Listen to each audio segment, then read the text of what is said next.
Yeah, so now we want to compare today just a little more explanation um to some of the farmers, because I really need to cause a difference between improved genes and the local genes.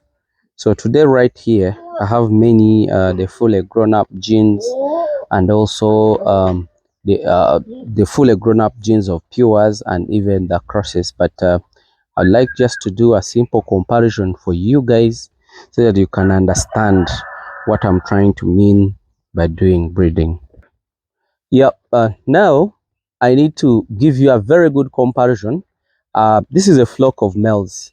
I think you can see there is those which are fully grown. I've told you many times that we have some animals which really have a very good mass. You know, when the way you look at these guys, they are really good and they are really big, like the way you see them. And also we have a local breed. Get me that um, local Mubende. Local Mubende, I really need to do a very simple explanation to you. It's also a very good breed, per se. Let me say, it's really good among our local breeds. Let me say it's a superior breed among the local inferior breed, but actually it's an inferior breed among the superiors. We need to have a comparison, and you have a look at it. Can you bring me the other guy, the boa? Bring the boa, and also let's have the savannah with us. Uh-huh. So these are different. We need to have, it's taking me away, but I'm also man enough. I think you can see. Okay, sorry the viewers. That's what we call the breed. Ah, the guy was killing me. So I want you to look at this guy. Uh, so I'll give them the view. I want you to look at that breed. This is a savannah. I think you can see the length, you can see the height. Look at the chest. Also look at the face. It's really a very beautiful goat. Also show them the local. Um, so that is a boa as well, fully grown. And at that age, that animal is no longer growing up. It either loses or adds on the mass. And also show them this local. This is also a typical local Mubende. And I would really like you guys to see it, then understand it as well. It's on its best, under the same management, under the same weight. But the truth is, all these goats you see, they are really good animals. In our country, this local movement is really so good. In South Africa, the boa is so good. In South Africa, the savannah is so good. I would like as well to bring that. Can you pick that goat behind you? So, this is as well a boa, but it's a young one. You get it? I'd like to show you different things. Let's check for an age of this. So do you see? These are all milk teeth. This goat is just been weaned. It is 3 months old. And you see, these are all milk teeth, like the way I'm showing you. I would like also to show you here. So this is around 8 years old. You know why? The teeth are all permanent pairs, but after being a permanent pair, the teeth are wearing off. I think you can see they are breaking off. The animal starts to break off the teeth when it is 8 years old. As well, I want you to look at this savannah as well. The guy is strong and furious.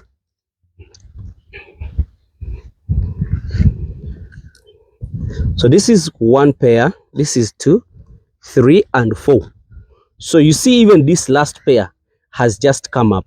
So that means this goat is 4 years old. But the reason why I have tried to explain to you this, I want you to understand 3 things. First of all, this is hybrid. This is a hybrid, and the boa is a hybrid, and this is a local. Our local is fully grown, and you know, in its weight, this can go at around 60 kgs, 60, 50 there, live weight. That means if you're cutting this goat, it will give you like 40% meat. In our local breeds, if you slaughter this and it is around 50 kilos, that means it is supposed to give you like around 20 or 20, I think 20 kilos or 18 kgs of meat, but I think it can give you 20. But if you slaughter this hybrid, this guy, the way you look at its chest and the head, it can give you around 120 kgs live weight. So if it's giving you 120 kgs live weight, in hybrids, the carcass, the meat is always half the live weight, or it is 60% the live weight. Why? Because these animals were bred for meat. You get it? So this goat, the one I have showed you, let's, for example, I show you this goat of 3 to 4 months. This goat, the way you see it, it is still young. That goat will grow up to this. Why? Because it has some genetical infusion of a hybrid. But this goat will never grow to this weight. You know the reason? Because it is not improved. The reason why we improve these animals, we are looking at different things. One, we are looking at the growth rate, and we are looking at the maturity weight. That means even if your goat is a cross, it will take longer to reach this weight. You get it? It will take longer to reach this weight, but finally it will reach. Why? Because it has that genetical infusion. So the moment you get an F1, which we call the 50%, that 50% will have a high growth rate, but not as good as the way you see a pure. You get it? But finally it will reach there. What am I trying to bring out in your normal sense or understanding is that the growth rate of an animal is very important in the concept of economics of these animals. So the moment you go for the locals, you have a limited weight that you're looking at. And if you go for a hybrid, you also have a certain weight that you're looking at. Let me take, for example, if I take and slaughter this goat at my farm, sorry, at my garden, I will maybe get over 70 kgs of meat. If I get 70 or 60 kgs of meat, and each kg is coming up at 40,000, that means 4 times 7, that's around 3 point something. So that means this goat, I can get 3 point something out of it when I slaughter it. What am I trying to explain to the farmers? I want you farmers to understand something out of this concept. The moment we keep ourselves on these local breeds, it's going to take for us a lot of time.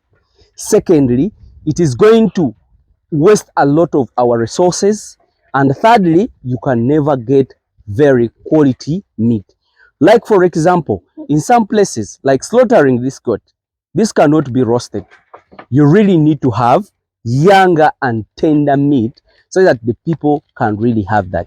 I'm telling you, for example, if I push on with my idea of, increasing the number of animals in this country, we shall as well start looking at what they call the quality of the meat. Because in some countries, they buy meat separately.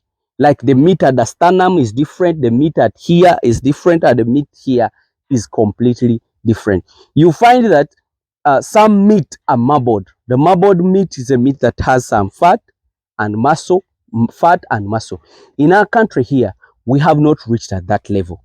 But I'm sure as we are going, the speed we are trying to run on, definitely we shall reach there, because we are driving this thing at a high rate. Some of you people might not be able to understand this, but in actual senses, you have to understand it. that we have started as youth and we are moving forward. We are investing all our resources to make sure that we really reach other point. The reason why some farmers or some projects have not been moving at a high rate, one of the reasons is it has been those projects have been involved with only the old people, and the way how these people were making agriculture to be really very complicated. Can you imagine somebody making up a book for agriculture, and that person just goes in a deep village, look at the very dirty old woman without even teeth, with a rough skin, then he puts it on the cover, and then he tells the kids that are reading that this is the eye of Africa, this is the backbone of Africa. You know, you just get disgusted. Even the kid himself or herself is scared about what is on the cover. How do you expect that kid to study agriculture? You know, it's just funny things. You know, there is some things that we do that gives a lot of bias to the upcoming farmers. But as per now, if you bring like this Hamis, you see, you put him on the cover of the book with his animals, with a lot of animals in the background, of course that will be an impression to the young generation. So back to my point was, why do we have to go for hybrids? Even if I get the hybrids and I'm keeping them for slaughter, I still make my money. Even if I do hybrids and I keep them for breeding, they still give me very good results. So my dear farmers, that's what I really wanted to explain to you. I told you that my things are always very practical. I show you what I do, I show you how I do it, and the reason why I do it. So my dear farmers, I think you get some sense out of that, and it will be a very beautiful moment for you. Bye for now.